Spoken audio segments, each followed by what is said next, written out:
is as we start this week's game, as mentioned from where we kicked off last week, having convinced the orcs inside of the tent to vamoose, which happened to be at the same time as Deacon was being shoved through the door, they also took with them Ulog, saying no orcs are allowed to stay in here, leaving the soon-to-be bride and her groom looking towards the party as they came forward, clasped your hands, and that's the generic you, so it could be anybody, saying, please, you have to get us out of here.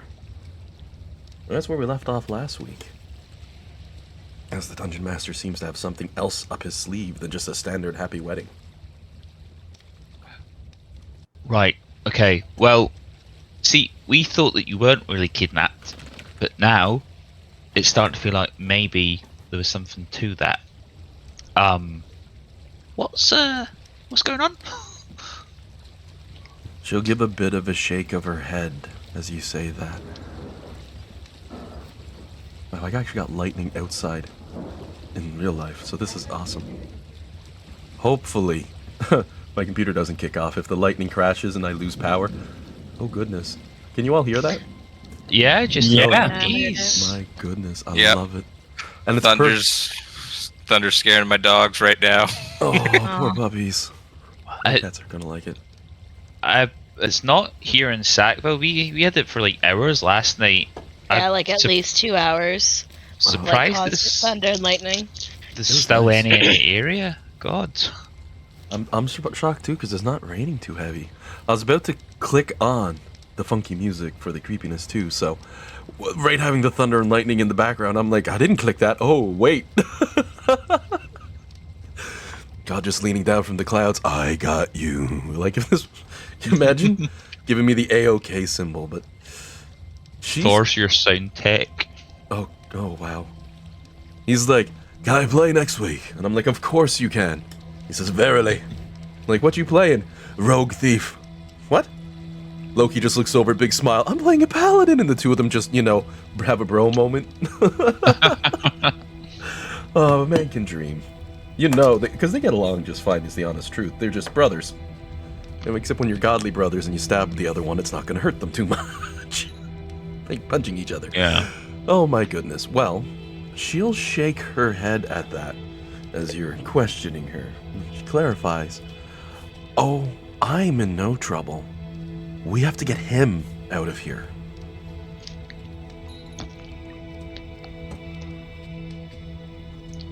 What's your name, big guy? He'll stand up from his chair slowly, and it's an interesting thing to see an orc wearing a tuxedo. As he'll nod towards you. They call me Garrick. Nice to meet you, Garrick. Why are you in trouble? That is a rather interesting tale. You see,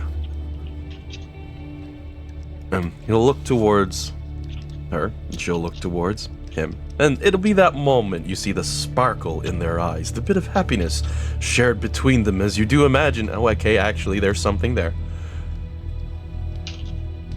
When I asked my father if I could take her hand, he was overjoyed and said, of course. When I asked if her being a human would be a problem, he said no, and that he had 6 more ready.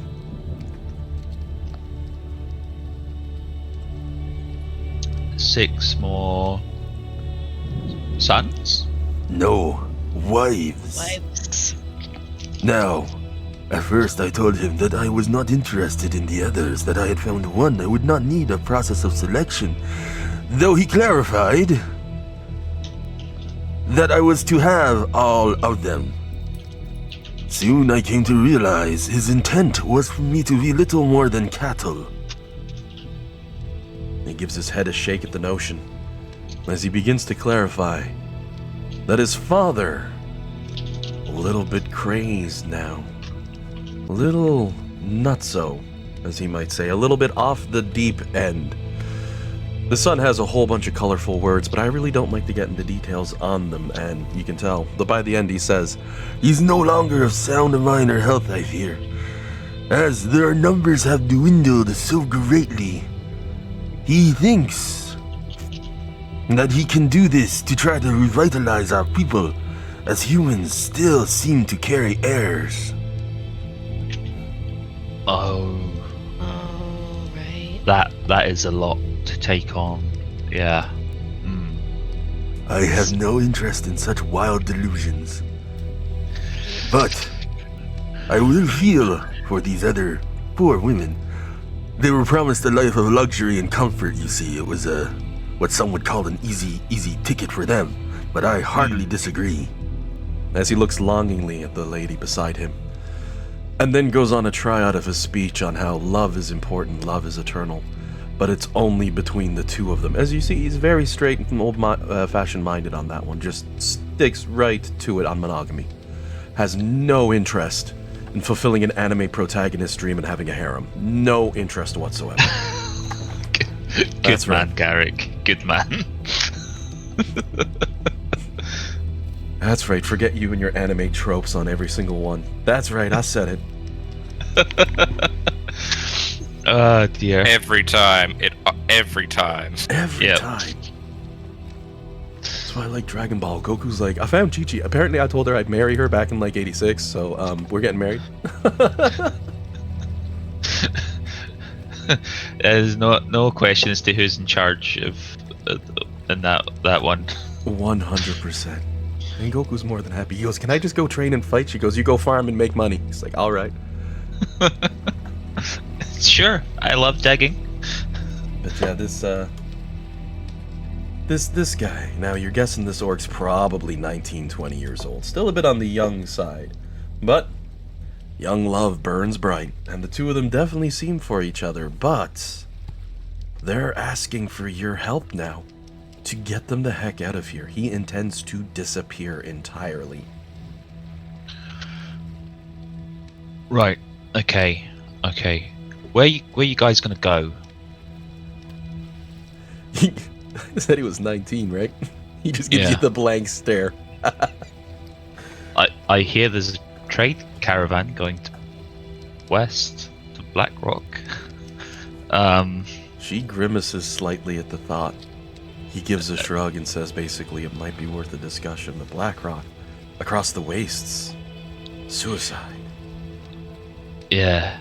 Right. Okay. Well. Right. Your father wants you back, so we could get to there for now. I'm assuming he doesn't really approve of this marriage, but he's also leaving, so I don't really know how that shakes out. Right. There's a lot of orcs out there, and not a lot of us. So, This would lead to her folding her arms as she mutters, "Oh, my father. He's just one of those sorts. Every single boyfriend I've ever had in my life, he's always had a complaint about. Every single one. I'd bring them home and he'd have a laundry list of issues. He'd send his men after them, try to scare them away. So I decided to jump off the rails this time, found myself a nice, strong, powerful orc that he couldn't do anything against." And then she pauses and looks towards him again with the most absolute lovey-dovey of eyes, because I'm really drilling home the young love thing here. yeah. And she smiles and Right. says, "I didn't actually think I'd fall head over heels for him." You know. I can only make it so sappy before we all say, "Okay, can we go back to killing things?" Welcome to Right. New Zealand.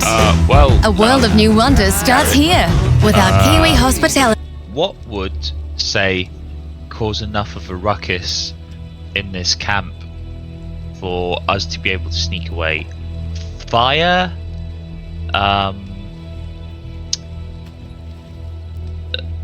Do you have an ancient foe that we could lure here so they all have to fight? I have a bit of a crazy idea. We're all for crazy. What if we hold... What was her name again? Carrick? Carrick. What if we hold Carrick hostage? and threaten her life because they want heirs, right? So If his father has another 6 wives lined up for him, mhm. I don't think he will try too hard to keep Carrick alive. Is my immediate thought. Yeah, that did occur to me as well. But if he has any sense of loyalty to his son still, and his son comes, like, is vouching for her. I don't know. I know it's not a solid plan, but it was the only thing I could think of. Well, I mean, a slight spin in that would be to hold the son hostage. But if, say we take one of them hostage and slowly back out of this camp, I mean, I feel like they'll try and run us down at some point. How big are these orcs on fights? I think it's their whole thing. I mean, the second we got here, they challenged Ulag to a wrestling match or an arm wrestling match, and then started to wrestle each other. I think they're just waiting for the first drop of blood to start a brawl. I could challenge someone to a fight, see how I do, get a good distraction.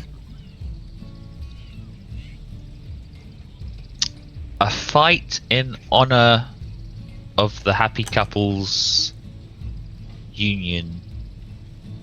That could be quite the distraction. We should probably try to release the other women too. They're being held captive. No, The son will clarify on that one, though they're not listening in on your conversation, because I appreciate players looking to do the right thing.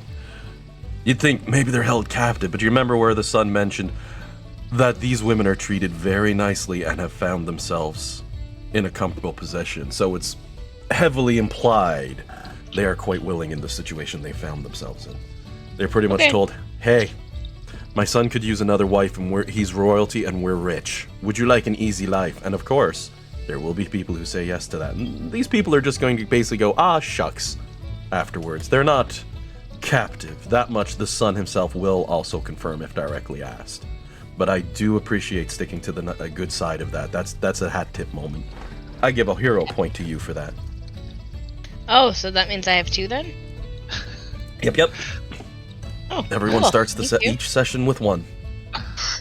Use them or lose them by the end of a session. I kind of like that concept. You did just beat the rain, Dean. It's coming down now. Sorry, what was that, Jillian? You did just beat the rain. It's coming down pretty good now. Nice. I don't mind the rain if I go out when it's on, but it starts halfway through. That's when I get really annoyed at it. I think you didn't bring an umbrella. They exist here? You know what? It'd be really hard to walk Fergus with an umbrella. Get him an umbrella He's hat. not- Make him look silly. He already has a raincoat with the hood on it. Nice. Although we've never put the hood up because he hates it. Alright. Okay, so fight as a distraction and sneak them out the back of the tent. We could try that, but what happens if... Can we help you in the fight? Like, what if you start taking damage? What if you go down? Like... They'll probably, surely it would be a fight to the death. I mean, no offense. I'll say to Eric. Like, that's what you guys do, right? Usually, he'd clarify as you'd lean in on that one. At a wedding is pretty much one of the only times they won't have a major fight. Which might come as a surprise. They take it as a sign of deep disrespect to the war chief, and the war chief themselves will usually step in with a weapon. Because, as he clarifies, it is the privilege and right of the husband and wife to have the first fight among orcs, but we were foregoing that as it's not a very human-like tradition. You see her face turn slightly pale at the mention of that, and she shakes her head. Nope, not my style. Just to add a little fun point to that. We could also, this is, like, I'm not saying let's not do the fight thing, like, 'cause we can do it, but I also have another idea that probably won't work, but it's just something to put out there. What if we allow them to get married here? Assume it would just be the two of them, because you guys want to get married anyway. And then tell them that it is a human tradition for the father to greet the wife, that we will escort them to her father's house, and promise to bring them back, but then lie about it and don't bring them back. Oh, goodness. Something like that might be an option. Oh, I should clarify, as he says, no fighting.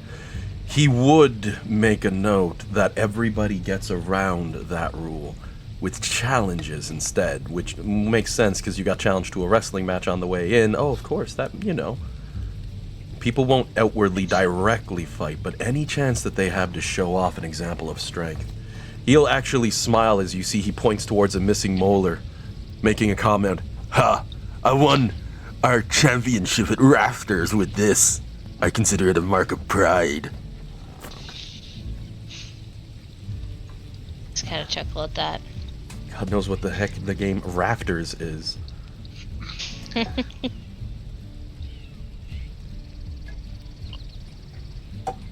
Though, to be honest, I'm actually referencing an old D&D tradition on that one. Because, you know, all the bars have beams going across, right? Yeah, Jillian won that, didn't she? Or Flux, Oh, yeah! Yeah. Did! Bite right Barely, in. though. Almost didn't. Oh, goodness. Well, apparently It was this one's a contender. twinching something in the back of my mind, but I wasn't going to quite get there. Thank you, Dan. Well, So, Carrick, do the orcs know where you live? he snorts a laugh at that one. He gives a slow nod. Being the war chief's son, after all. They most assuredly do. That's why the other reason why he's gonna get out of Dodge if he can. Right. Okay.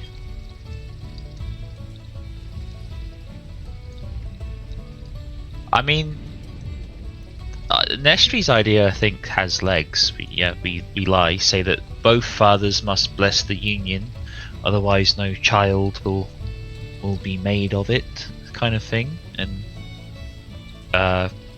see if we can just say, oh, they'll be back tomorrow, and then just like leave for Blackrock. you get on a horse and go somewhere. The son would pause for a moment, thinking that one over before clarifying. You know, normally, I'd call you a crazy fool, and that my father would hunt you to the ends of the earth, cutting down anyone and anything in his way, until ultimately he found you, eviscerated you, and left nothing behind. But I don't even think he's crazy enough to cross the wastes. Woohoo! Alright, sounds like Nestry's pointed us on to a winner. And besides, I've already, once you've run away from one cult, what's another person chasing you? Right, let's do this. Let's do a double take there. I think you've mentioned it to us before, haven't you, Dean? Or have you not? Yeah, a couple of times. Right. Deacon lets out a small, elongated groan at the thought of being hunted down by a group of orcs. It's okay. I'll fight you when we get back to the house and have some free time if you want. I'm sorry you missed out on your fight. Oh no, I wasn't I know. going to look forward to the fight. I'm just not looking forward to being chased down by orcs. Hopefully Blackwater is enough of a deterrent. Well, maybe maybe we'll be strong enough to fight them if they do catch up with us. I mean, I'm still fairly new at this, so I don't think I could take a band of orcs right now, but give me, I don't know, 1 or 2 levels and I could probably handle it. There is I mean, there's town guards. You know, at the very least we'll have some backup. Good They're point.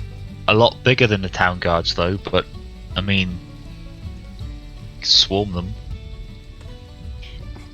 So then, with the question, Go on. looks like a battle talus in from Tears of the Kingdom. Doesn't work.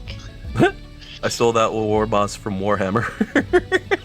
Alright, let's go No. bash these UBs. Oh. Wah! So now the Nice. question, as far as I can see, remains: do you want to get married here, or do you want to get married later? They seem get- somewhat apprehensive. She sort of seems to wish that her father would be there, is her point. However, I will say, they could probably be convinced with proper check. But consider that a preface that if you're going to try it on them, you're also going to have to convince the war chief to agree to your plans. So deception and subterfuge are going to be your key abilities to try to use for this one. We're looking at your skills, just as a warning.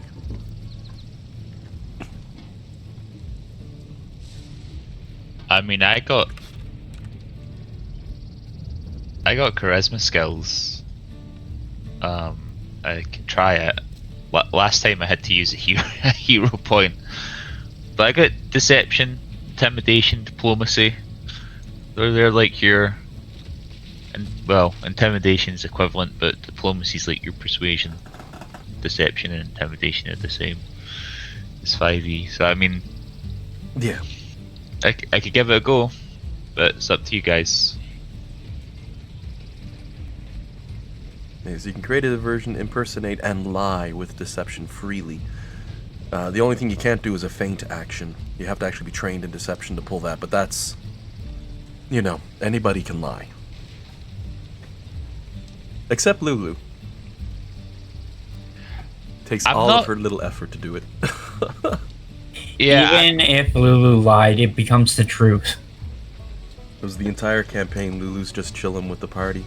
She's like, yeah, we're gonna get that sword so we can beat Zariel. You get to the very end of the campaign. She's like, I'm sorry, I've been lying. The team's like, what's the lie? It's like, I think we can save Zariel. And the team's like, we're not even remotely surprised that was your lie, Lulu.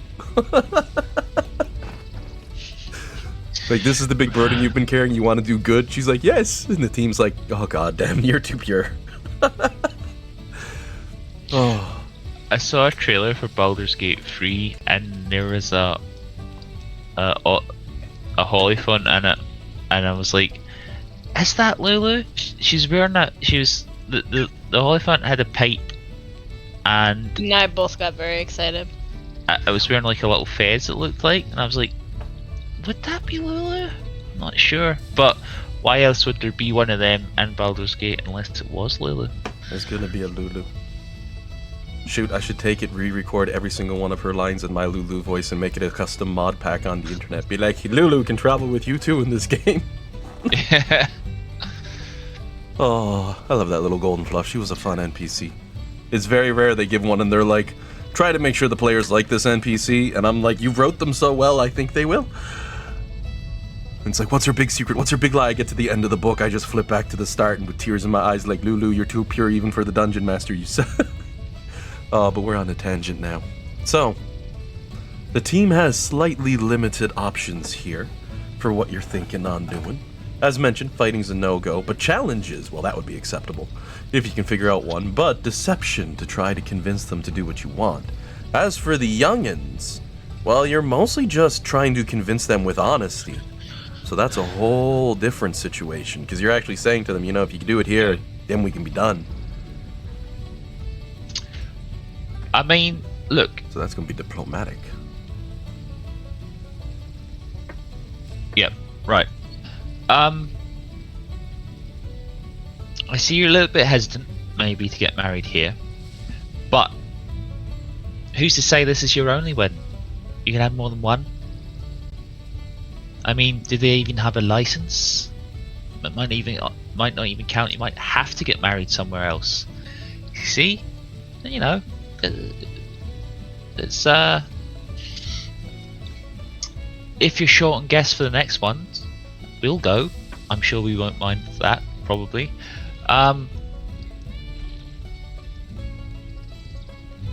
The son's face is gonna pale slightly, however, at the first mention you made as he clarifies. You gonna find someone who's willing to tell a war chief that when he says people are married, they're not? As his father is going to be officiating this marriage, apparently. I maybe won't drop that point with him. I might go with both parents need to bless the union or see the couple on their wedding day to fulfill the ancient the rites of fertility, so that the strength of your ancestors can only be passed along when one generation passes on their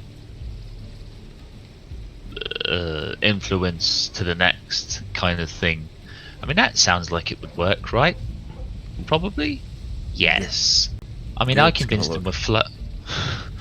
Here's gonna look sideways towards the lady as he makes reference. I don't know, I understood about half of that, so this guy's pretty smart. I think he knows what he's saying. Because, you know. However, to convince the daughter will require a diplomacy check on top.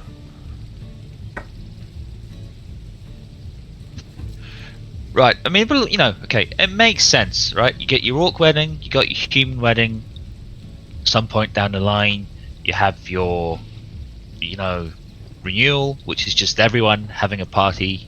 Maybe not have a wrestling ring for that, so there's definitely no violence. And you know, who gets to have two weddings? To the same person, Oh, happily. God. I'm just, since you rolled it as you said, who gets to have two weddings? I'm gonna fall over to the selfish side of people for this one as her eyes gloss over and you hear her say softly under her breath, 2 dresses. She just looks at you and says, you're on. See, 2 dresses, 2 cakes. You get to choose 2 bridesmaids, like 2 maids of honor, so they get to compete. Do you keep the old one? Do you get a new one? How are they going to win your affection? Boom, let's go. Oh, goodness me. I'll make her slightly materialistic with that thought. He's just looking at himself like, oh, the one suit, right? You can just give him the side nod like, yeah, no, bud, you're good. We generally don't buy more than 3 of those in a lifetime. I should tell you about kilts, then you only need to get another suit jacket. He knows the kilt. He has a battle kilt. He'd even, like, rage for a minute about it, like, it's so nice, got it made, custom leather, blah, blah, blah. You know, he goes into detail on that one for a half minute. When he's And got... you can't argue with that breeze, am I right? Hands on his hips, does a wide stance with his legs. Like, no, you cannot. Oh, goodness. Of course the orc has a war kilt. It's gonna work. I like the idea of the vaccine just being a terrible influence on people as long as he gets what he wants. Oh, God, yeah. You've got too many high risk things going on right now to be messing around wearing too much. It's like, I'll make this guy wear a kilt. He's like, I already do. Oh, but you've successfully convinced them to hold the wedding here and try to escape. Now for the team is the question of how do you convince everybody else to let you walk away with them afterwards? Human tradition of honeymoon. I think that before we talk to the war chief, we should make a couple of circuits of the camp casually mentioning the rite of honeymoon, like Phoenix said, and just how will it be fulfilled? Surely the chief will let it happen. All children are conceived in a honeymoon. It's known. And if we get that murmuring around the camp, then we can go up to the war chief and say, hey, we've heard people talking about this. You know about it, right? go from there. I like Also, the plan. if you let me do the talking, if he gets angry and tries to kill me, I can run away, and there's still 3 of you left to try and fix it. So, bonus. Nestri stands awkwardly, as if to remind you that she has 0 charisma.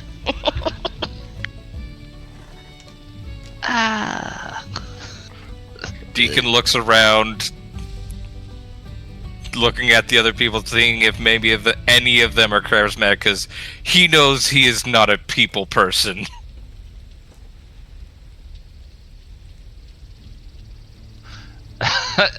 As the ranking Devaxian, Phoenix, Nestri, then Deacon. Yeah, I got a -1 to deception, -2 to diplomacy, so yeah, he's pretty bad. So Deacon's definitely our last resort. and the conversational arts. He can intimidate.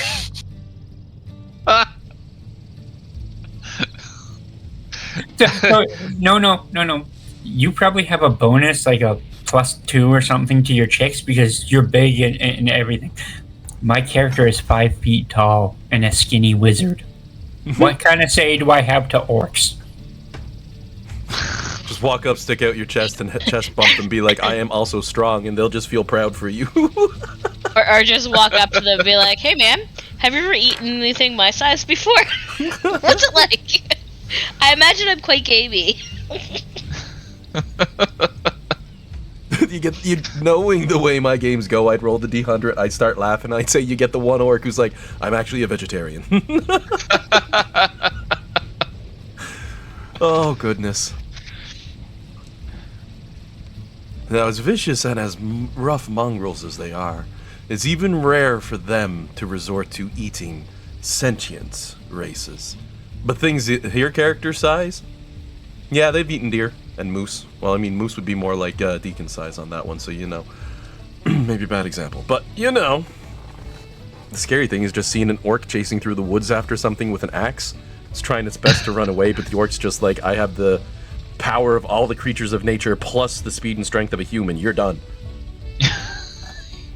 You're the reason we're not built like bears. We can't be. We're meant to jog and go long distance. I mean, I say that, but you see me do that, I might die. Same. I'd be dead right with you, yeah. Just. I'm pretty sure I actually have like an undiagnosed heart condition because sometimes when I run to catch the bus, like for a very short period of time, my whole lower body cramps up like in sharp pain, and I'm like, I don't think that's right. But you know, besides that, I'm good at walking. I think I have more endurance than my mom. I mean, mind you, my mom's like 62, but we walked. Oh goodness. We walked Fergus yesterday, and I took her around the hilly walk, which I didn't think was anything. But by the time we got back to the house, my mom's like, "Oh, my legs are really sore." My mom walks all the time. My mom is way more active than I am, so that's my defense. She stayed with us because she wanted to be close. She couldn't go to the hospital, so she was like, "Well, at least I can stay with you guys." Well, that's not It's too really bad. sad. I feel I was pretty like, I don't need to see them in the hospital, but I felt bad that Mom wasn't allowed to go in when the baby was born. Have a visit. They have so many restrictions, and it's so quiet in there. Yeah. Like, there's nobody there. It's like you can have one support person besides your spouse.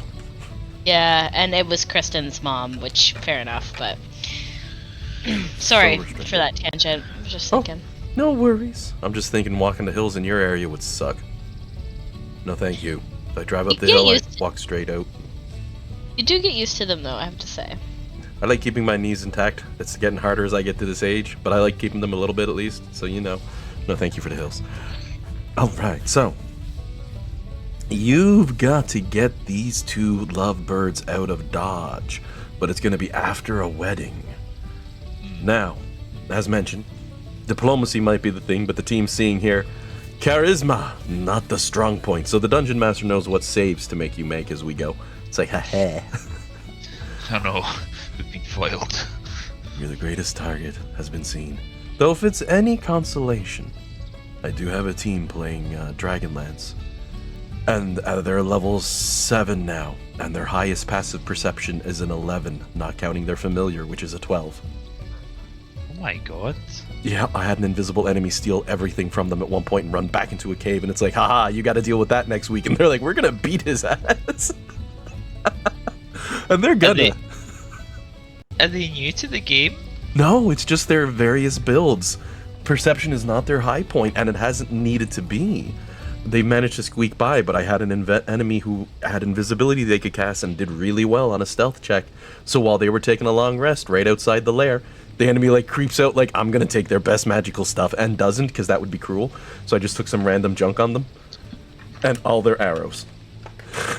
Wow. They're out for blood. I can't imagine not having high perception. I'm just drifting over, and I'm like, 11's the highest. Oh, this is going to suck for them. So first thing I had to do was kill the familiar that was on guard. The owl's just watching like, nothing's going to get by me. Then it's gone. Oh, but I digress. Oh, sorry, yeah?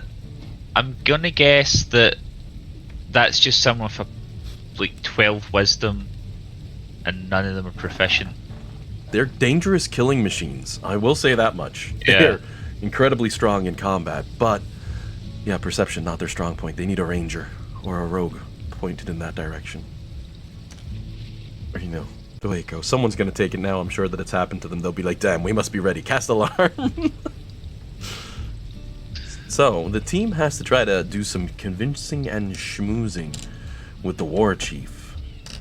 Though I will also warn you, the second one of you leaves this tent, you also leave the confines of the protection that it offers of silence. Because once one of you leave, those orcs are coming right back in. Right. Okay. Let's say we'll try lying about the rite of honeymoon and convince him to let them go and get the other father's blessing. That's plan A. Plan B, Deacon starts the most insane wrestling match you can possibly make, and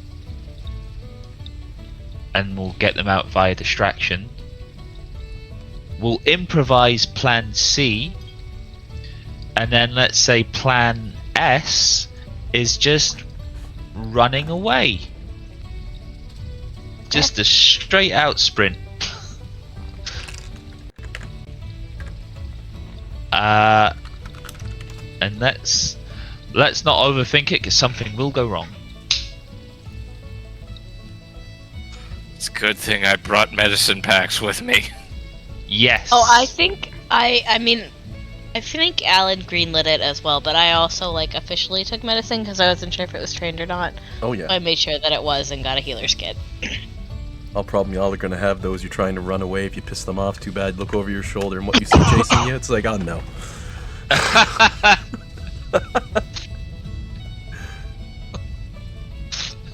How do we fix this? Run faster!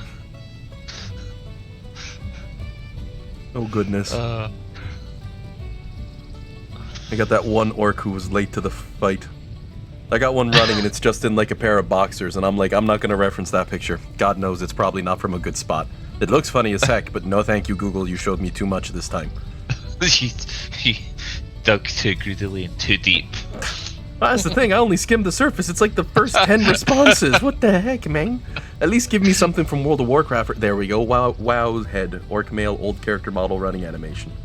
That would have been good. Okay, internet, time to go to Horny Jail. Yep. Let me grab the bonk stick. Bonk.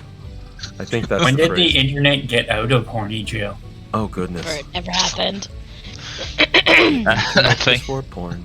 Why you think the net was born? Porn. Oh, goodness. Okay, so.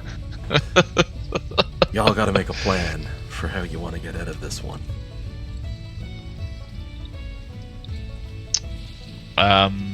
because indeed, if you are looking to make a run for it, well, they do have a horse and carriage for the bride and groom.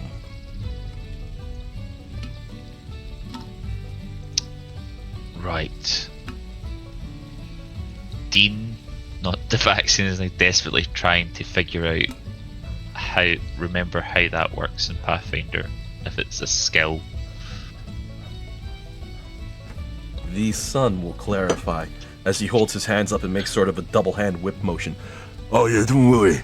I know how to handle a horse and carriage. It's easy. Someone has to drive my father around and he doesn't want me out of his sight. Ha ha ha ha. We used to race them. It was good times. I'd go right past, right down the edge there, and I'd just be like, hey, wait, where you go? I'm not talking. That is exactly what I wanted to hear. You've got a driver, at least. Okay.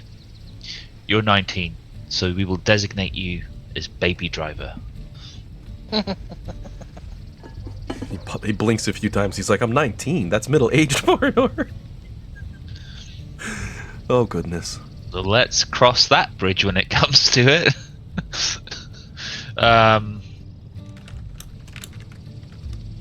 Okay.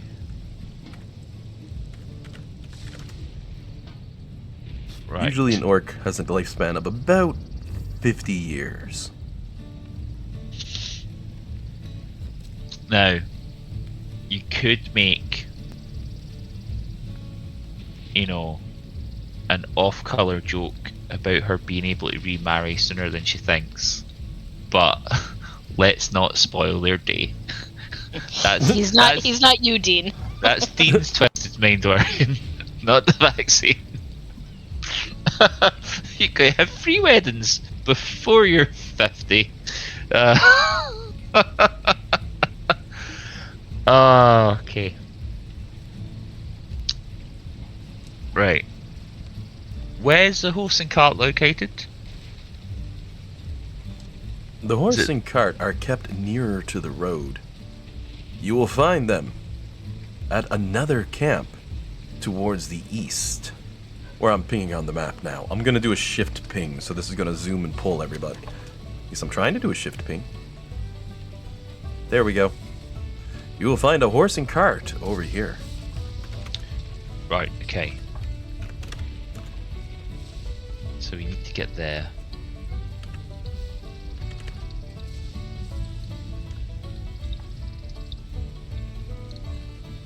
And is the wedding going to take place up here at this camp or in the central camp?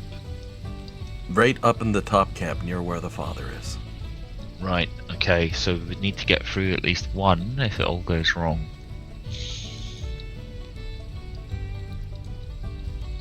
They're not likely to hurt you two if the son's the only child the father has, so he's very, very confident that he'll be fine. Right. So if we're going to take anyone hostage, it's him, if it comes to it.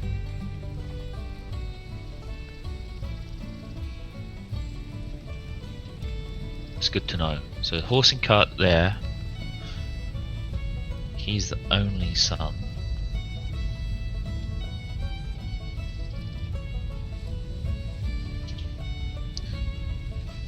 Right. Does anyone else get anything? Other questions on their?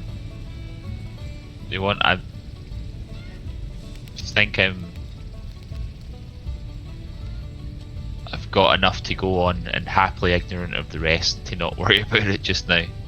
Let's just run through the plan. We're gonna whisper around the camp and plant the seed that if they want to have a productive marriage, that they need a honeymoon.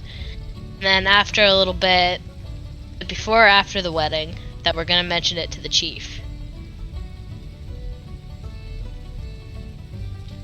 Yes. Okay, great, thank you. Alright, so eventually we mention it to the chief, and then we offer to escort them. If everything works. Yep. Okay. And then our backup plan is, what was the first one? And then the second one was run. Right. The So plan A is hold hostage. no. Plan A is the lying. No, backup plan. Backup plan is Deacon tries to distract them all with an epic wrestling match. Okay. And then Let's say- plan C is run. Is run. Possibly plan CA, run with hostage. We'll see Okay. how that goes. Okay.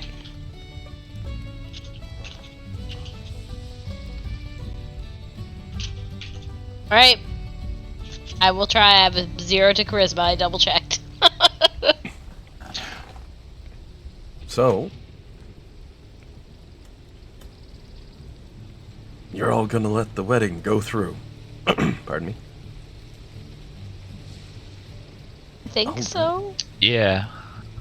And it's a pretty good time, the wedding. I'll go ahead and give a quick description of what you're gonna see as the rain continues to fall. If anything, the storm grows hard and the wind howls, but this does not dissuade them at all from continuing their celebrations. They have a large party.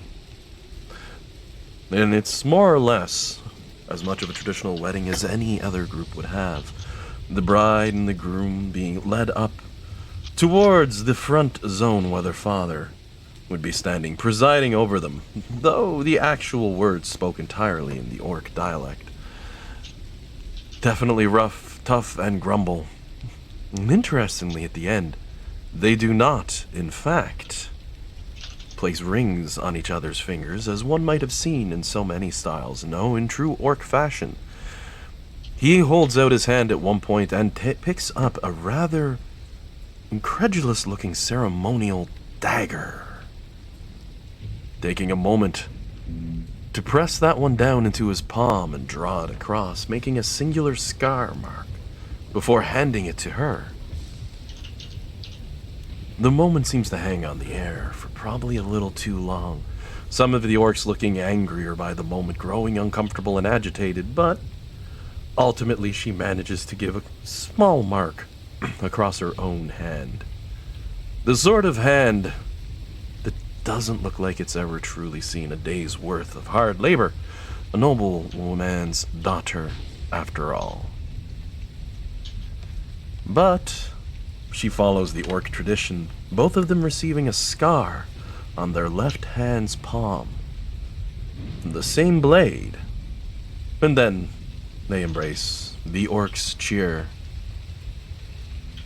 And the rain continues to fall overhead. Your traditional orcish wedding. Or at least as much as can be, given that you know we've got a human involved in it. But the party can feel free to move themselves around in that area. You're not limited to it. I don't want to go into too much details, but the only thing is the odd instruments that the orcs used. Bagpipes, and such a melancholy strain for a wedding.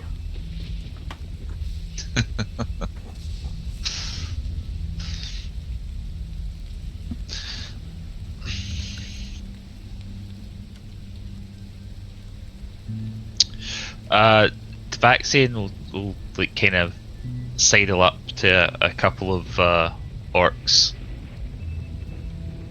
But, oh, this rainstorm's quite the omen. Gonna need to have quite the epic rite of the honeymoon to overcome this one, I think. The war chief would look down towards your character, because I'm gonna say they're damn near 8 foot. They're a war chief, let's have fun with it. They're gigantic. They look towards your character as they give a bit of a laugh. Ha ha ha. Yeah, find me a day where the rain doesn't fall and the wind does not hail on our lands, and I will find you a day of peace. Something not known to the orcs. Yeah, no, well, wouldn't ask for a whole day of the rain being off, but not even a break in the rain. Oh, that's something. Oh, that's something, yeah. Oh dear. Oh dear, oh dear, oh dear. And he just holds. Looks up towards the sky, squints his eyes, and then looks back down towards you as if contemplating the weather. Even as the fog rolling in grows ever thicker by the minute. Oh god, no, not fog. Oh, an uncertain future. Oh my god. Oh gods. Rain and fog? Right after the ceremony?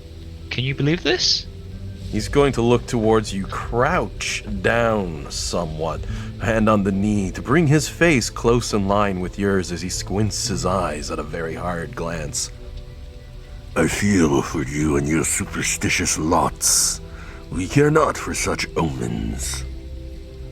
And then gives you a firm pat on the shoulder 3 times.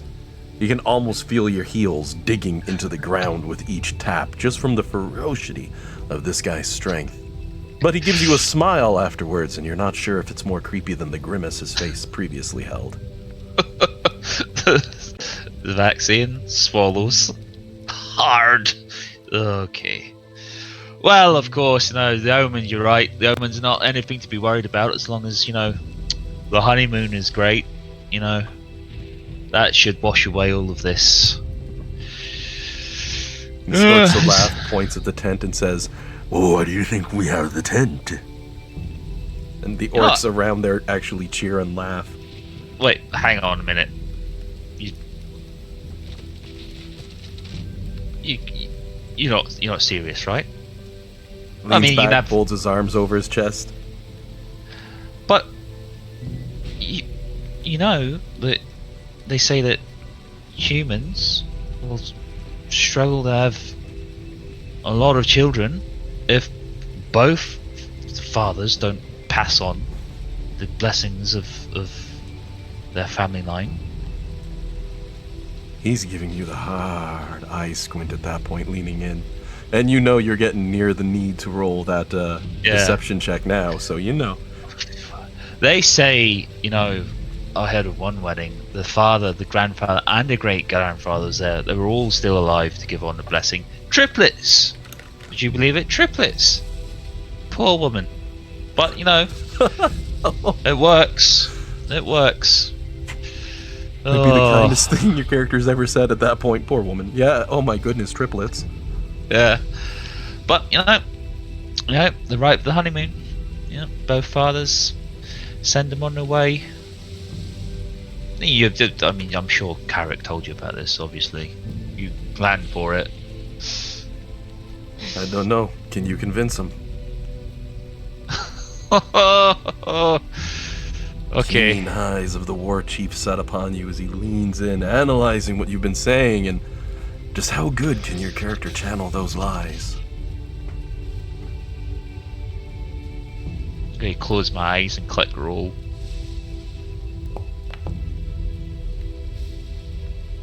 A dirty 20. The war chief slowly leans his head back, gives a scoff at it, shaking his head as he does. Cannot believe such a thing. Humans requiring the aid of each other in such emotional discouragement. So weak.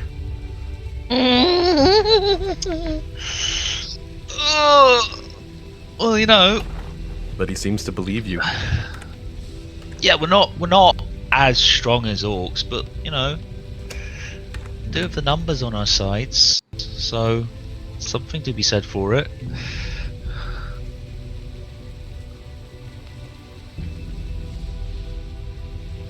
Well, he gives a wave of a hand at that and basically says, fine. You certainly can go. He can take, if they need that on the in-law side as well. Though he clarifies that he's going to be sending a group of his soldiers alongside as well to, as he would say, ensure the deed is completed.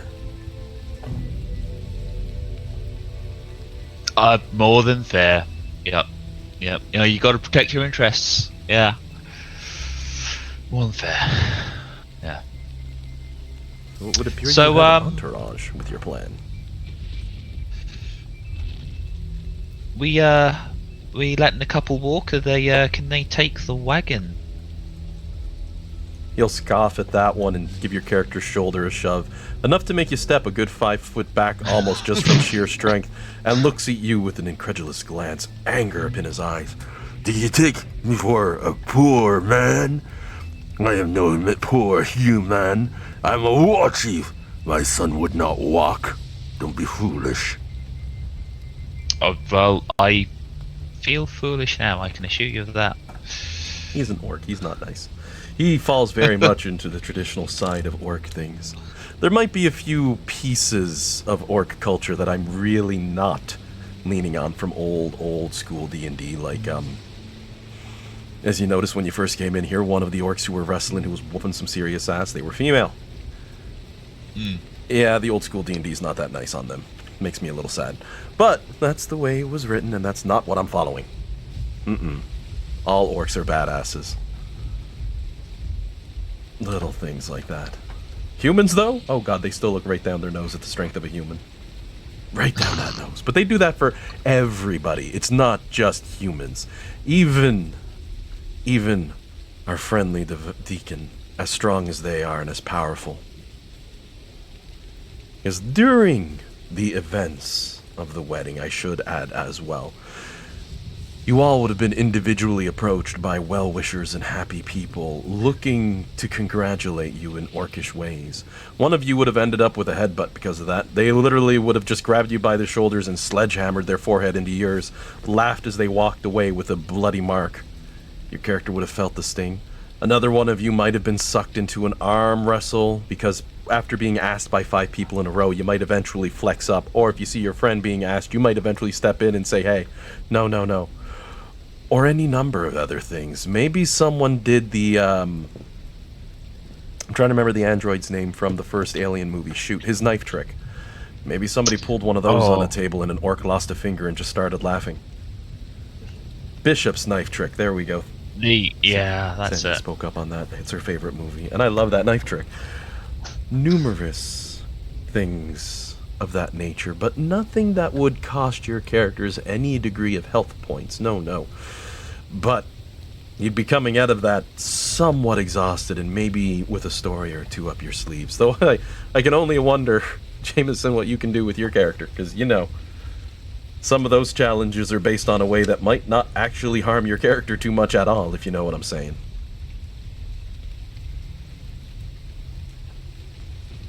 He is a bit of a tough guy, but he wouldn't indulge too much because he knows things could go south really quickly. One point you almost might have gotten pulled into a tug of war, and still you see that the orcs were doing it with their teeth, and you're just, no thank you, that sort of thing. Some of the things they were doing was just utterly ridiculous.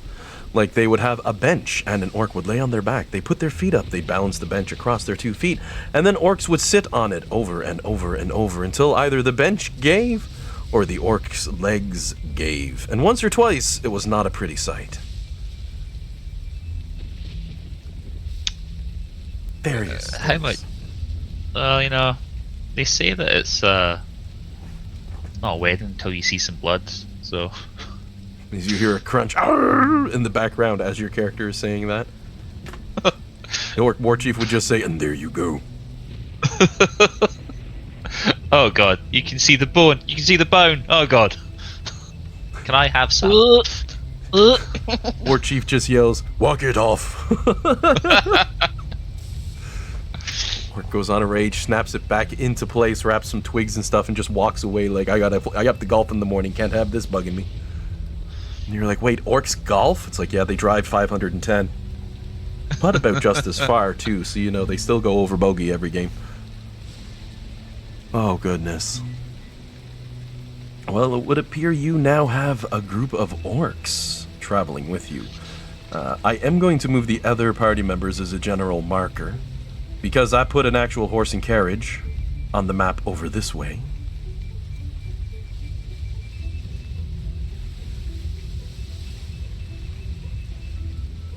Yeah, no, looks fancy and pretty. A beast of a horse. I'm gonna say it's a Clydesdale because I think an orc could ride a Clydesdale, but I don't know if anybody else actually could.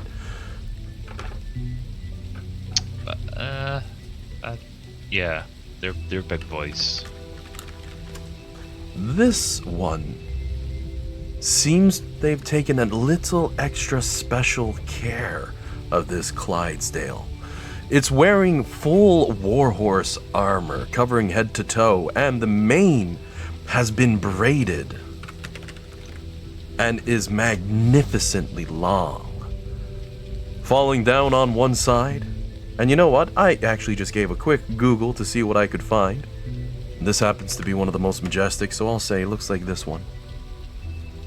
You know, some beautiful, incredible mane on this horse, flowing to one side. And even as you approach, it would look towards the team, throw its head back towards the side, letting those locks dance in the air a brief moment before standing there, head proud and tall. One of the other orcs nearby, and I mean, mind you, Deacon's still chatting with the war chief, but one of the orcs nearby would be walking up to one of the other party members as you approach. I'm gonna say, Dan, it's gonna be your character, gets a firm pat on the back as they point towards the warhorse. This one here is Charlie. We put a whole bunch of effort into trying to train them, but they're just majestic on their own. They'll even march with this fancy pull-up on the front legs, and we have no idea why they ever had the gall to do it. Indeed. The horse has a natural prance, it does. Front legs and back legs moving in perfect unison and hopping up just a little extra high for show. It only does this for a few moments and then continues to move as per the norm. One thing the orcs apparently have an incredibly high degree of respect for are their horses.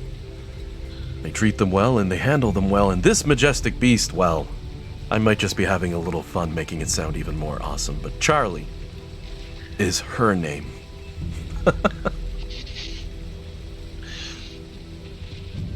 Oh, Charlie. This will be quite the night to remember.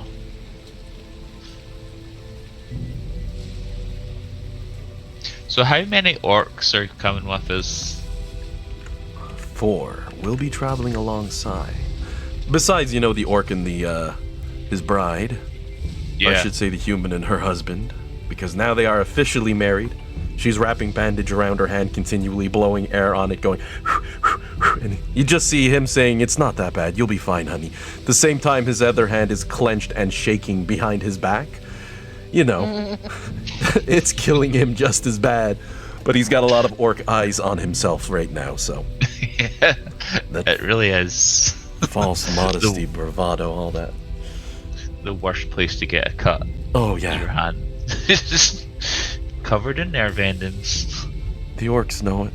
They say if you want to tie your life together with someone else, well, it's tradition for the orcs to scar themselves in the old Greyhawk stuff whenever they did something amazing or had a wonderful fight in battle. So I figure, you know, both of them willing to share a dagger for a brief moment shows an eternal bond. And she's not going to complain about it, don't worry. Despite the fact that she got very excited to have 2 wedding dresses, because the one she's wearing right now is very much orc tribal. Looks good, don't get me wrong, but she probably goes for the more traditional one for what her people would be going through. Think like Victorian era European dress. We'll go with that since, you know, standard human and D&D sort of stuff. But Pathfinder. I'll catch it eventually. Eventually. But the question now remains, where you have 4 orcs following you all. Team gonna start making their way through the woods with these in tow as you make your way back towards town? Yeah. So the bride and groom are in the wagon, and the rest of us are walking. The wagon itself is fair-sized. I've got it on the map there, as you can see, but since it's on an angle, you might not be fully catch on that one, but let me just lock that into a standard position. There we go. Because if you're talking just standard seating space, this one is fairly well set. The groom is presently driving the wagon, and the bride's going to be sitting up beside him in the front carriage seats that you can just see here. As for the wagon itself, the 4 of you could easily fit inside. Another 2 could squeeze in there with you, but the orcs, they're going to be walking on the outside of the wagon like a true entourage. One set to either side like that. Right, cool. Cool. That gives us a chance to stage whisper talk. Essentially, to do a little bit of planning, the team wants Yeah. to go that way.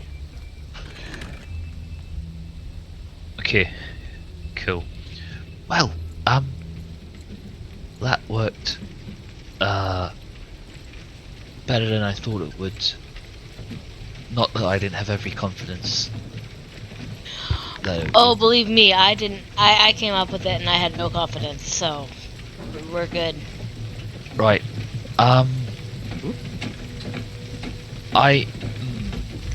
Hey guys, and he'll try and include the brain groom as well. There we go.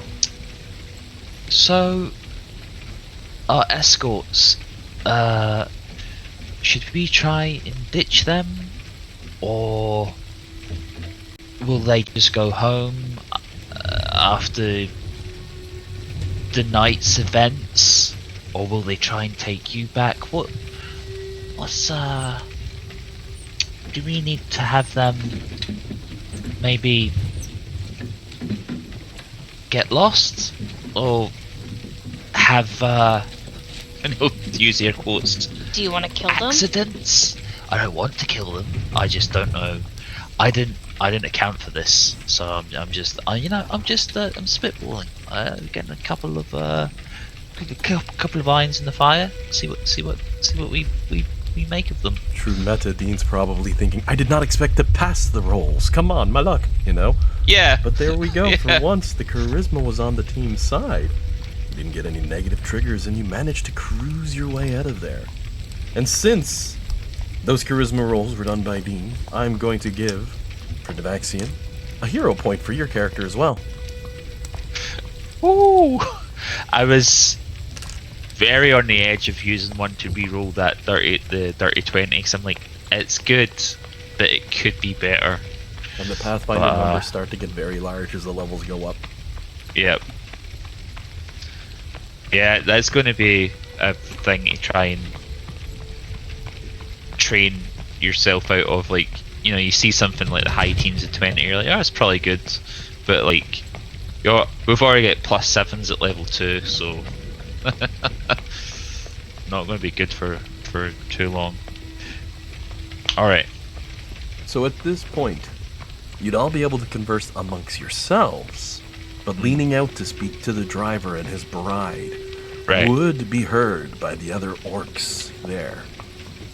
And if you try to be sneaky and quiet about it, it runs the risk. But inside, you are sequestered enough that you won't have to worry about it. Well, so long as you don't, like, yell, but you know. Yeah. Right. If only Ulag was here, we could ask. Well, he wasn't raised by orcs, so he might not know.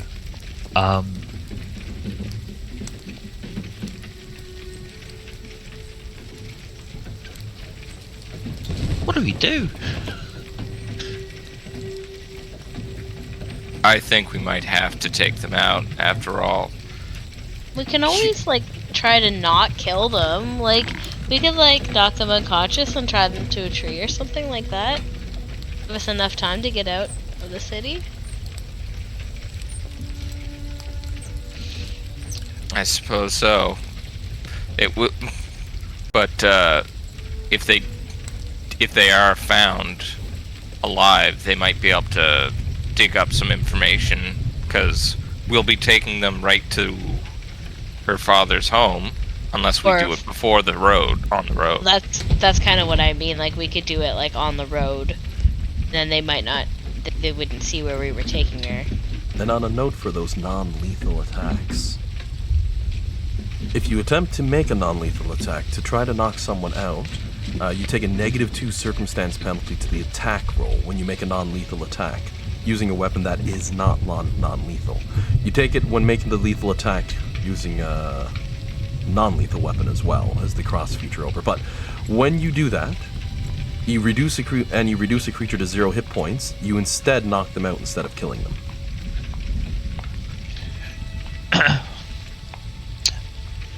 I just thought of an alternative. Okay. We could take them to the father's house, keep up the charade, get them apocalyptically drunk, Ooh. then just tie them up, keep them at the manor, and then when we set off in the caravan, send someone to let them go.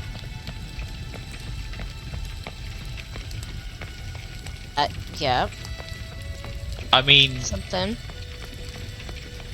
the father will, I'm sure, stump up the money to buy us enough gut rot to get orcs loaded.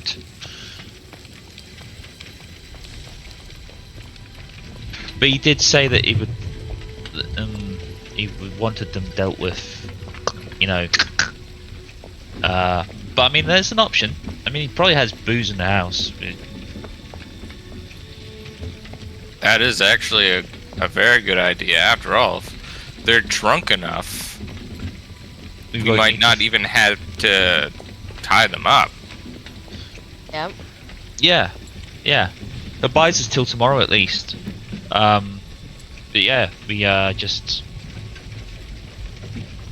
Yeah, right. So yeah, we get them drunk, and then we have the bride and groom go hide somewhere and say, "Oh no, they ran away.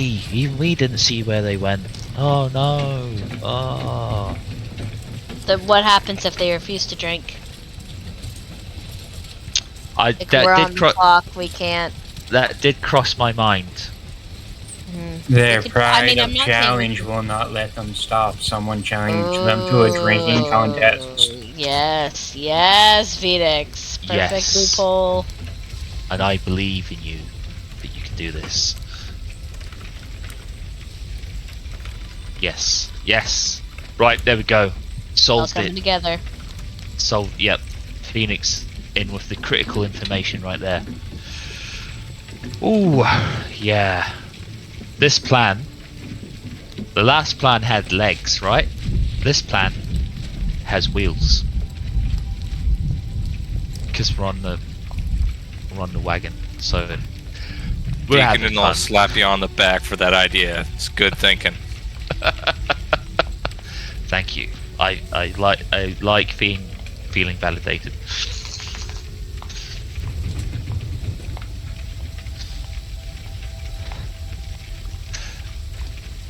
Right, There's a yeah, war- that's the plan. Yeah. There's a Warhammer quote that's like some engineer of known is like, I've yet to see a problem that can't be fixed with the judicious application of cannons. I personally like to sub in cannons for alcohol. Hey, that one orc, I actually don't drink anymore. And you're like, bullshit. So, okay, coward. Okay, Oh. don't worry about it. He's the one that when we get the other three drunk, we unfortunately need to knock out. Yeah. I'm sorry, Sir Orc, but you have chosen violence. You know, bringing up weapons on all that sort of stuff on this one orc who notices you all coming, just sort of gives a nod. Says, alright, you know what, I'll take that drink now. They know what's coming, they're just actually, you know what, let me see that bottle. Takes a sip, says, oh, I'm passing out. Sets it down, just lays down and goes to sleep. Not only are the only orc who doesn't drink, they're the only one with an intelligence score above a 5. Oh, I'm being rude now. They're not all that silly.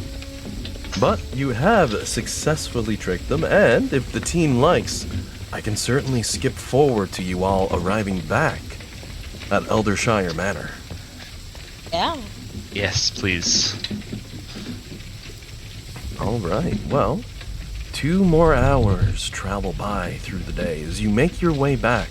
With the wedding taken into account on time, you are looking now at a late evening by the time you arrive. And just let me reload in your tokens.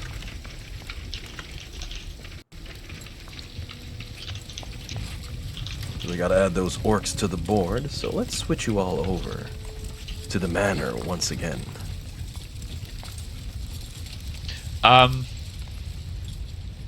Could the Vaxian run out ahead of the wagon when we get to the grounds and just knock on the door and just say, you guys are going to need to play along with this quite significantly.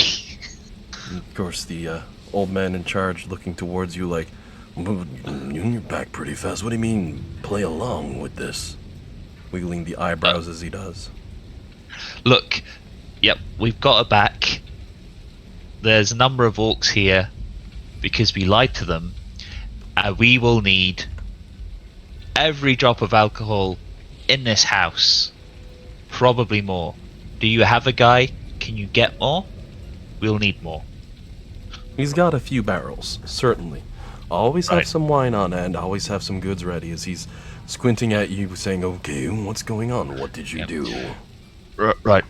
We are going to have a wedding celebration because the bride and groom are here. And what? Yep. Listen. Oh, I'm not there. Sorry. Got excited there for a second. It's okay. You can be here if you want. No, it's okay. We both could have run off. So I was saying listen to the NPC, not you. No, I know. I didn't take Okay. it that way at all. Alright. I started talking and then I remembered that I wasn't there. Okay. Listen. We have told an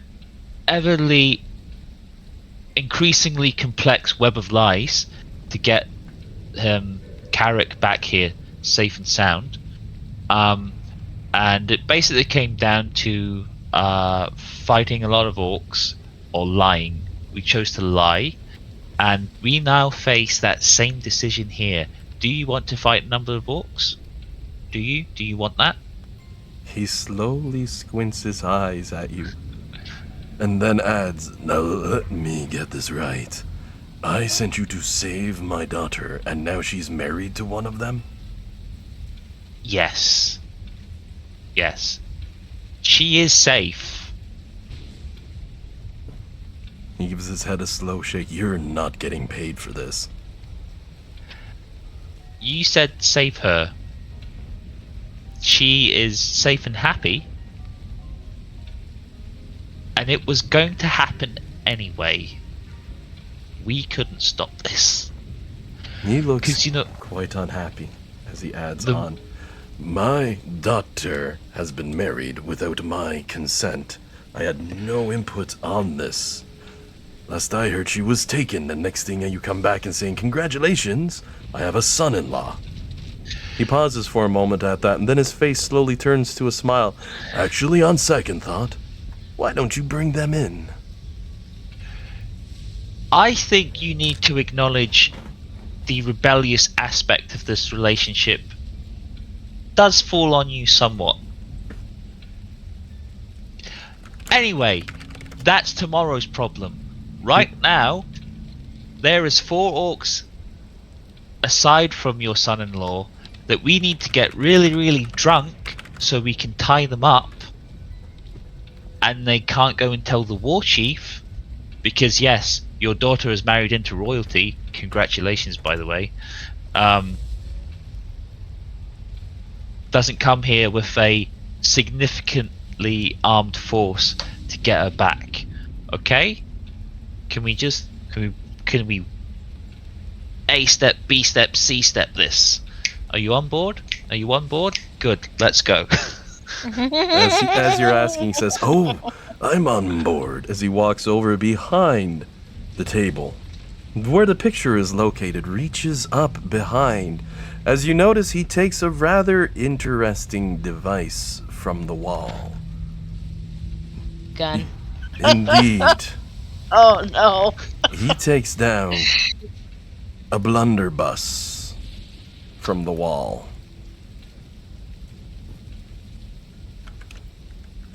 as he seems to be one of the few people with a firearm in this world.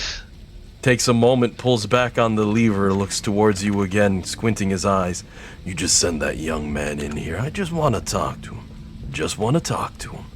And you hear him cock it back. Just want to talk to him. You have a feeling you're going to need to be a very diplomatic person if you're going to convince this father to accept that marriage. Wink, wink, nudge, nudge, dice roll.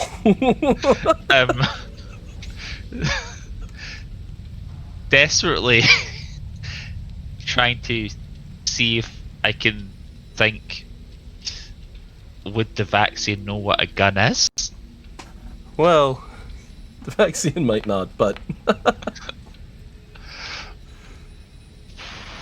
My goodness, Dean. I thought I could do with one today, but no. Maybe I was just using the wrong skills all along. Maybe I had to be doing charisma stuff this entire time. You were meant to be a bard. Now, I say that was the blunderbuss, but I was really tempted to have him bring out one of these, but I can't. Pulls that off the wall, loads the drum. Amazing. I've always told Dean that I thought he was a bard. See? Like his class. It's working well for him this time around, and the team's probably grateful. The father's going to be grumbling some things as he slowly lowers that side hammer on the blunderbuss back, putting it up on the wall a moment later as he grumbles a few other words and mutters something about having a proper wedding. As he sits at the table, leans back, puts hands on his hips and says, "Well, fine then, we'll bring them in." Great. That this is working out perfectly. What was that, by the way? The vaccine says as he leaves the room. He just looks at you as he's going, and I'm going to have him quote some old school movie on this one as he says, "My boomstick. Yeah, but I don't point it your way." Oh, that's the weirdest looking wand I've ever seen. It's not magical, but it does make a lovely red paste whenever I use it. Oh boy. Okay. Awesome. Now, even though I gave him one, it's because he happens to be a super rich noble and happens to have one. Yeah. Firearms are exceedingly rare because most people probably aren't too interested in a game where you've got great swords and axes and all this cool stuff, and somebody says, "Here's a gun, welcome to modern era." No. They usually run, I think, $2,000, and I can't remember the damage ratios on them, but they're pretty good, probably 2d6 or 2d8 or something like that. I'll pull it up on the Pathfinder for the blunderbuss because I just can't remember off the top of my head. But they also have a chance of misfiring and a whole bunch of other bad things like that. If it's anything like the podcast I listen to, it's first edition Pathfinder, but the gunslinger in that is insane. Yep.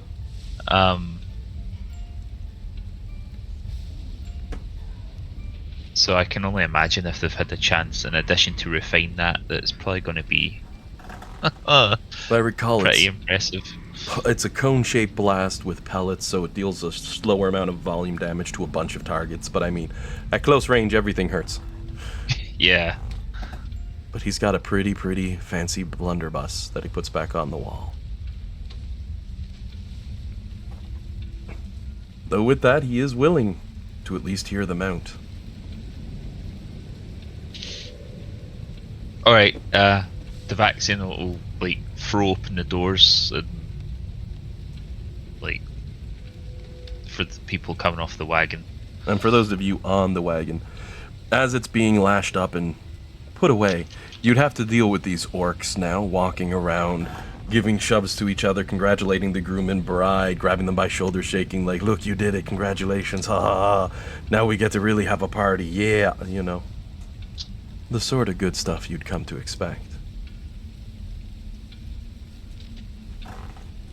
And as you escort these orcs in, and I'm gonna flop them into this this room in here, though they're not on a table. They're not quite so rude. Oh, and I just realized I had 4 tokens on the map, but one of them is not here at the moment, as you all come to realize, oh no, Ulog's back at the camp. I'm sure he'll be fine. He's probably running through the woods trying to chase up like, wait, that horse is really fast. Sorry, John. But this way, their characters mysteriously disappeared until they do return. So as you're all sitting down and the orcs make their way in laughing, the briding room also with them,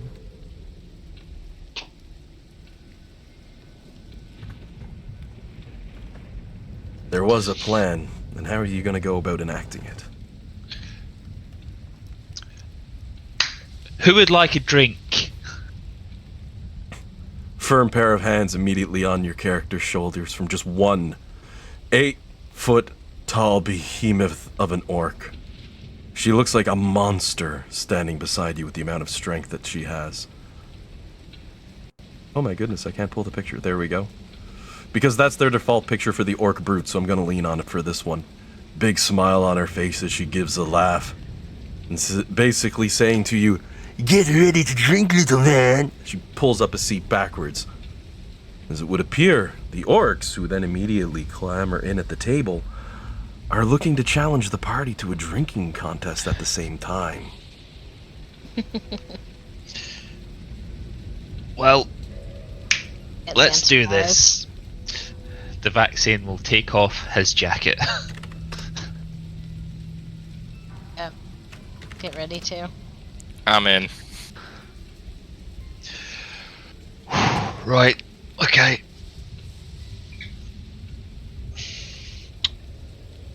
No. Don't think about a puke bucket. That's loser talk. Okay. Right.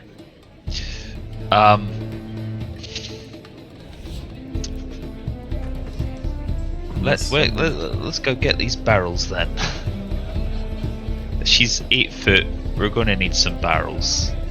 The father, meanwhile, at this point you'd notice, has already made his way to his daughter, arms wrapped around her, blubbering as he does, just tears coming down his face. I thought I was dead. I was going to kill him. She's just patting him on the back. There, da. There. 'Cause, you know. And then every now and again shooting a glare at his new son-in-law with just a look of anger on his face. You did this. I'm sorry. Reaches for the blunderbuss once or twice. The daughter puts both hands on his forearm, just pushes down. No, Dad, we've talked about this. You can't go shooting my boyfriends. As you guess, this isn't the first time.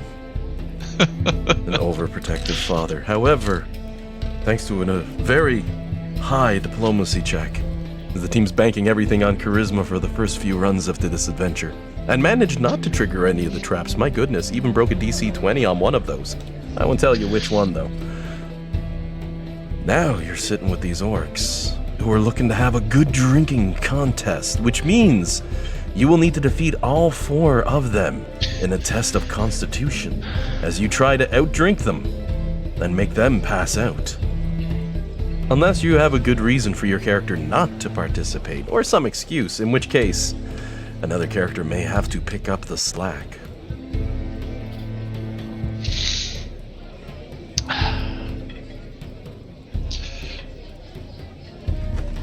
Nope. I feel like I partially responsible for this mess. No, this was my plan, so I'm not partially responsible. I'm directly responsible. Well, to make it a little fun then, if you all want to go ahead and roll for initiative, you'll notice it's a 4-player initiative, nothing more.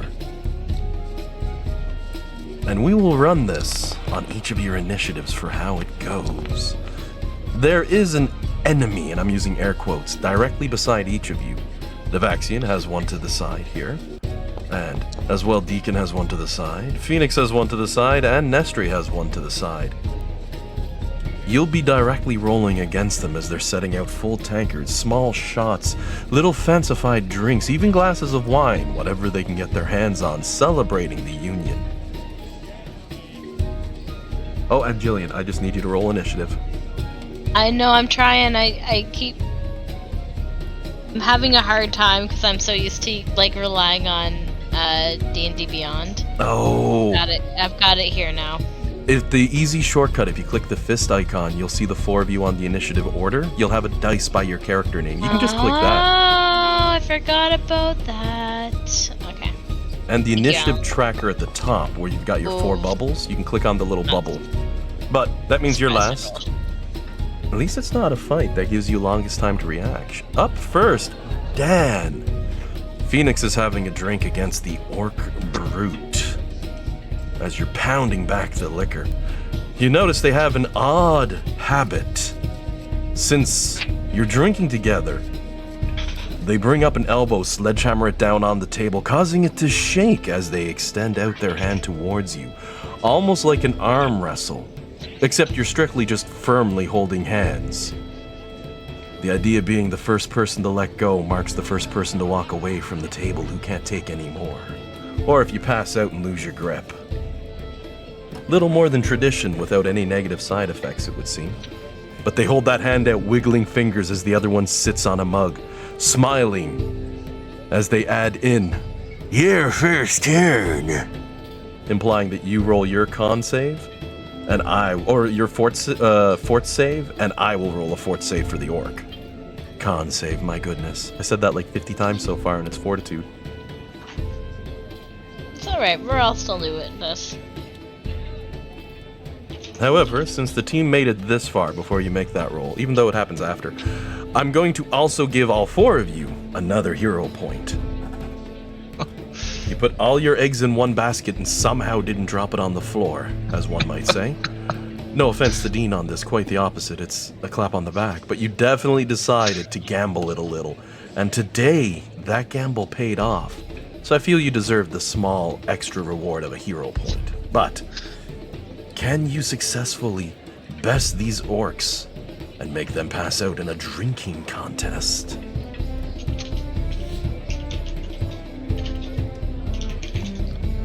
Unless, Dan, you have any tricks up your sleeve to bolster this. I can, how long do you guys think this will take?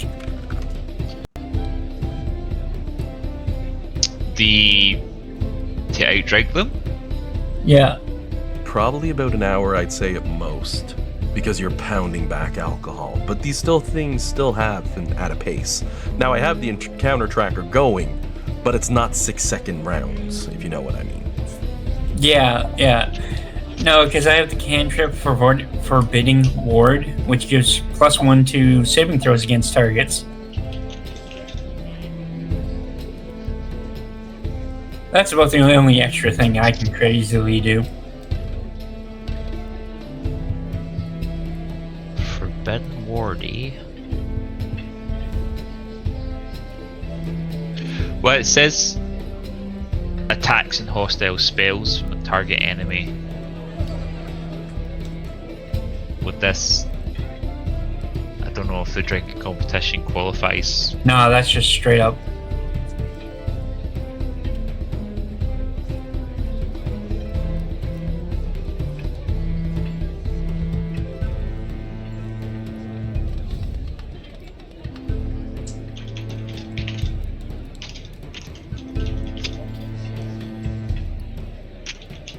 No, nothing for it. I'm just gonna roll. All right. So let's give a fort roll. Now, I'm going to do these in public for these. Because these are orcs.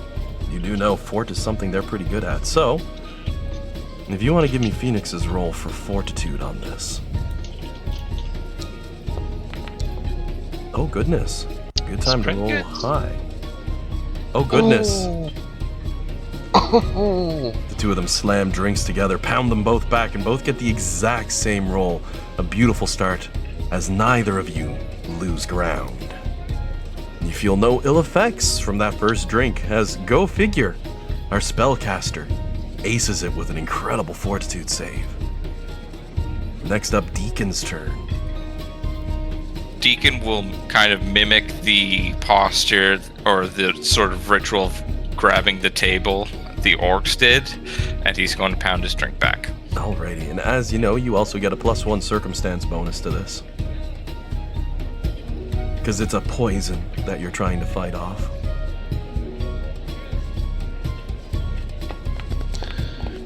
Oh, no. Oh,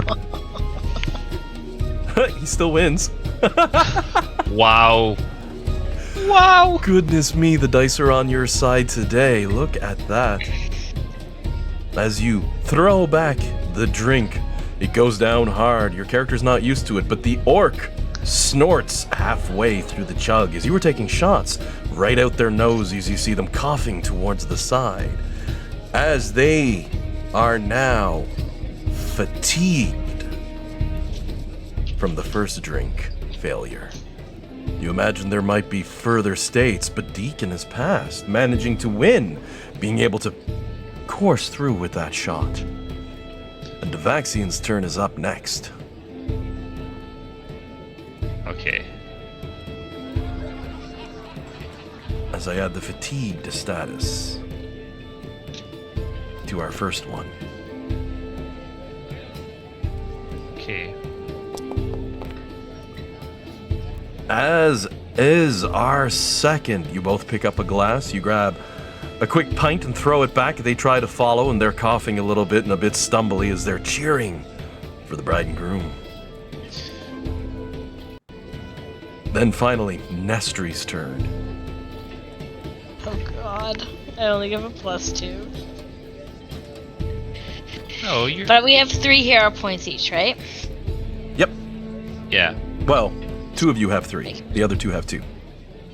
Your fortitude save is probably more than 2. I don't know. You got a +8. Do I? Says you're an Oh, okay. expert on fort saves. Yeah, you're tough. Ah, look at me. I've done it. Okay. Just have to figure out how to do it. Just 1 second. Oh, there it is. Oh, man.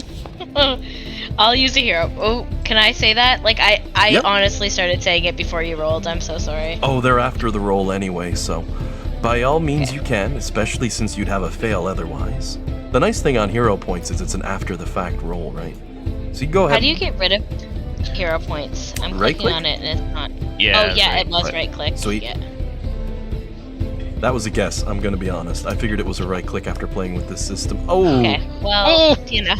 You start to cough as you're taking that first drink, and your eyes start to turn a little bloodshot. You can feel that familiar pain of, oh no, it's about to go down the wrong pipe. But you slam your heel down at the last second, clench with everything you've got, and manage to pull that drink down without letting out a cough.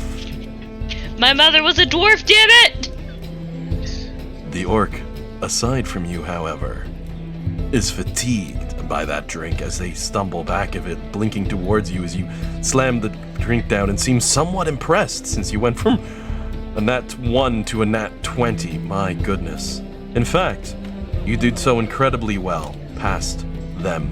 Actually, wait, no, I still got a 20. That's not bad. Never mind. Critical victories can cause a reversion on how bad things have gone. But, I mean, you're already fine, so you took it back like water anyway. As next up, we start for the next round of drinks, as it's Phoenix's turn once again.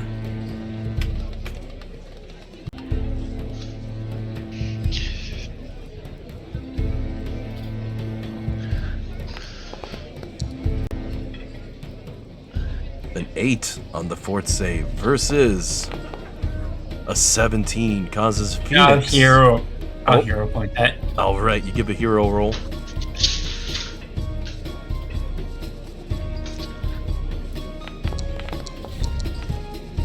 Oh, 18. just.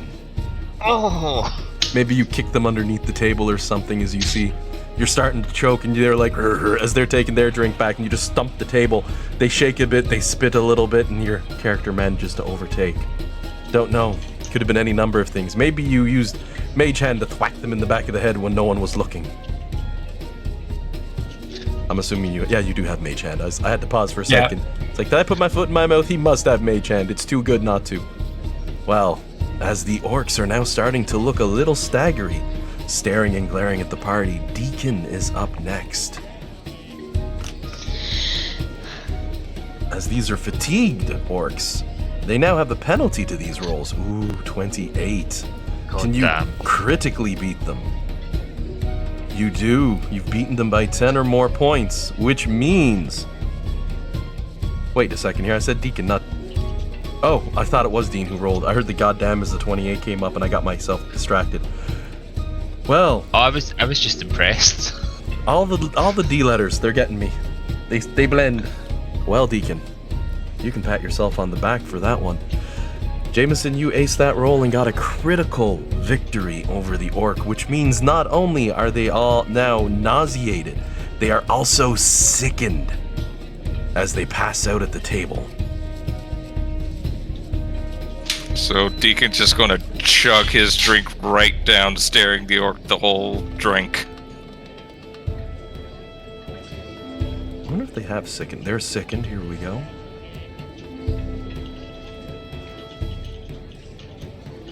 I don't see nauseated though, so unless it's across the bottom here. Nope. No nauseated option, so we'll just slap that on, and that orc is down. Deacon has aced a win without any trouble. Which means you might have to pick up the slack if somebody else can't.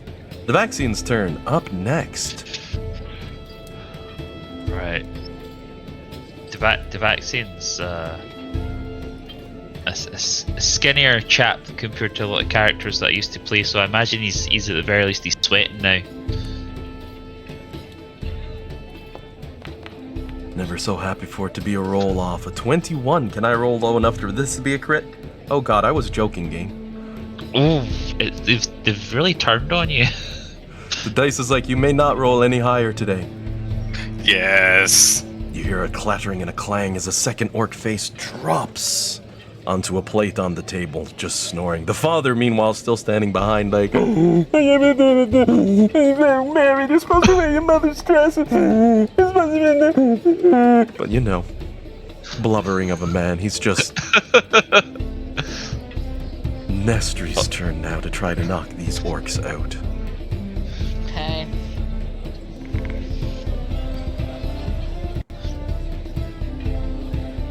Yeah, that guy is straight up ugly crying.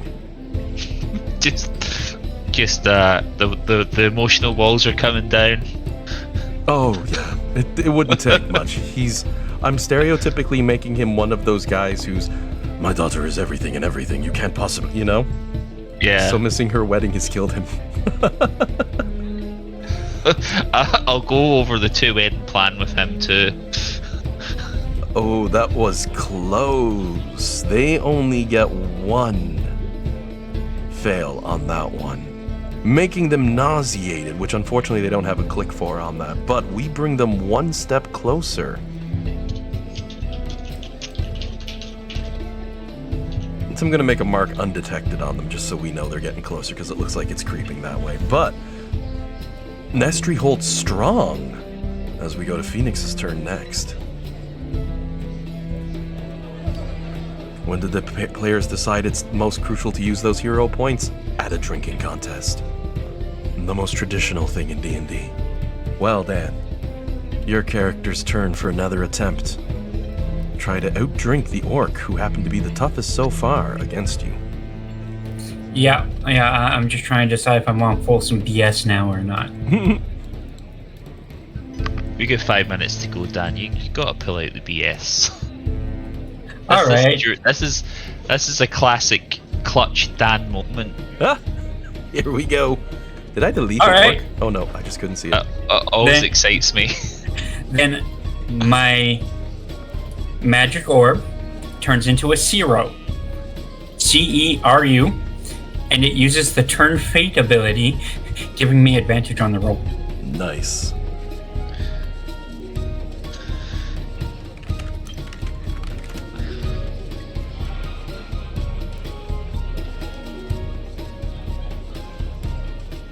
I googled that and I got like a crystal-looking elephant with weird ears. Yeah, I don't know what it is. It's just I happen to have that in the list, and I'm reading it, and I'm like, hey, Turn Fate, I can give myself I roll twice.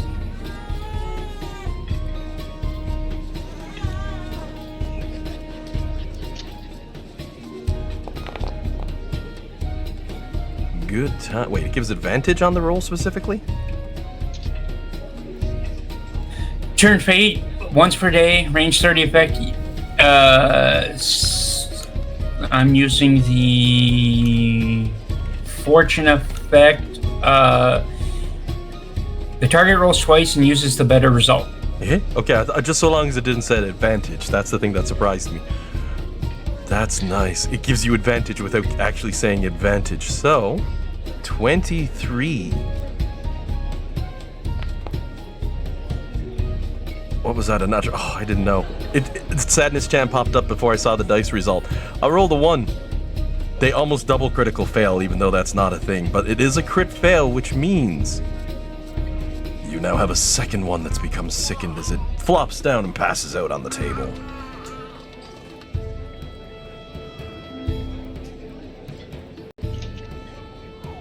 Which means up next, only one remains. Nestries. So I'm gonna skip through the rest of the fight, as maybe the three of you are now sipping on your drinks, watching this last battle of wills as the two hands holding together as, you know, they're doing that fake wannabe arm wrestle, but they're staggering. Beat them one more time, and you'll have an easy win on this one, Jillian. 15 against an 11. The final orc's head falls forward, hits the plate, and they go out cold. And all that's left is the dad's sobbing cries. Just a little bit as he looks around and notices you've all won the drink at this point. And I'm gonna end the combat encounter there. Pop us forward 2 hours into the wee hours of the evening. Being now close to 8:30 at night, darkness beginning to creep upon the land, and 4 snoring orcs at the table. Oh. Yep. Yep. I'm gonna feel that one in the morning. I think I am gassy. I'm gassy. Seems a little stumbling, little woozy, little drinky, but nothing badly affecting your features because, well, once everything settled down, the father be wiping his tears from his eyes and reach up, grab his blunderbuss off the wall once more, the daughter leaning over saying, "Daddy, no!" You know, I'm going to go very stereotypical with that one. He's just going to hold out the hand and shake his head, said, "Need this for the road. Come on. Bring that son-in-law of mine, too. I got some talking to." He looks him dead in the eyes, points the blunderbuss more like pointing a target, which of course causes a little concern, but points it right at him, says, "You and me. We're taking the front cart. Come on, you're riding shotgun with me, boy," as he walks out the door. The son gives a very... Garrick, first time you've ever seen an orc look frightened as he takes a very slow swallow. Like, The Vaxie just gives him a thumbs up. He's gonna look towards you as he adds very quietly, Are you sure this was the best plan? Look, We're getting No one- away, aren't we? no one's died so far. That's a win. even with combat being an easy option, the team decided to take it easy and trust their social skills for this game to get through this scenario. So you get a warm clap from the dungeon master on that one. That was well done. Very impressive. You managed to win without having to punch anybody. When you're dealing with orcs, that's impressive. Because the option was kind of there the whole time.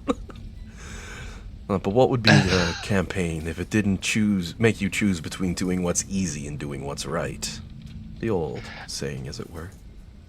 Hasn't this group always just chosen the harder option anyways? Well, if you can get the best possible outcome in a scenario, this group has usually fought for it. Sometimes it didn't go your way, but most times you always took the best route, so... Now what you've got is something a little extra dangerous, however, for next session, as children's music suddenly plays in the background behind me. It's kind of fitting, like, for them being asleep. Oh, the sleepy bit, yeah. Well, next week you are all going to be immediately taking off from this town as you begin your great journey to the west. And no, that's not a reference to Son Goku. Oh, goodness. The old, and I'm referring to Chinese, the tale of the journey to the west. I think it's Journey to the West, where you've got the monk Tripitaka and all those. But the ox guy and stuff. Yeah. You will- It's not Dragon Ball, but Oh. it Oh, is. goodness. What I can say for fun spoilers for next week, week after next game, there's no game next week. Week after next, when we play again for fun spoilers, you can expect yourselves to have some combat next week. After all, you're going to be heading into the deadly wastes that remains of the world. With the weather being so precarious, as mentioned, it seems to always be raining. It's like it's London everywhere. Ha ha ha. Seems to always be raining, or always be messing, or worse than that. But the wastes that you're about to travel through represent some of the most horrible of the weather conditions that now plague this world. And those of you who know about all that good stuff would probably realize that a moon being cut in half that was normally rotating around the world, with now having its own odd rotation, would cause some serious problems itself. But there So was... we're all going into Nova Scotia weather. Oh, man. Nova Scotia right when the seasons are changing, too. So you get all the weathers. The other fun fact, and this would be globally known to players, this world generally has very hard weather. The reason for that is this world is slightly more off tilt on its axle than on its axis than Earth would be in comparison. Earth is a bit more tilted. So the weather is generally horrifying across the globe. But in days of yore, it was the responsibility of major cities and towns to operate magical places that worked in conjunction with every other major city, despite war, pestilence, famine, or what may have. This was beyond the people, and this is really cool. This is actually from the Greyhawks lore. All of these places working together magically softened the weather of the world to make it a much more hospitable place to live. But we all know magic has gone bubkiss. So now the weather's returned, worse than ever before. But give yourselves a nice clap on the back. And as a reward, I am giving the team a hero point at the start of next week's game. So you'll all start with 2 of them as next week's game Nice. starts in. That. Sweet. Because you all took a very cautious approach. And as much as I wanted to start having y'all swing at them orcs and have a big old fight, you managed to dodge it through skill and diplomacy. And then you outrank the enemies. Clap yourselves on the back. You beat orcs in a drinking contest. That's impressive. Yeah. I don't know if it's because we're playing ourselves reincarnated as a characters, but it just seemed a little bit too harsh to just murder these 4 guys and gals just doing their job. Even going non-violent, have them all out cold in the woods. At least this way they wake up tomorrow like, oh shit, where is everybody? At least we had a good party, but where'd they go? Uh-oh. Uh-oh. Oh, pardon me. More info for those orcs, maybe some other time. But you make a clean getaway into the night, and now have to make it through something considerably more dangerous. The outer woods, as you flee into the night. Now, your characters don't have the advantage of any form of rest, however. Prior to this, you're going to be on carriage going full tilt in back. There's a group of you, in fact. A number of carriages that have come together, some merchants that are looking for a better life, and maybe other people like-minded to yourself who think they can guard. But we'll introduce those NPCs of the caravan next week as you get an idea. Traveling across an entire continent on caravan might not be necessarily the fastest trip. But bring your weapons, because next week, or week after next, there's going to be some fighting. Oh yeah. What? I'll have a fight. Although I'm not looking forward to doing it while potentially exhausted, but we'll see.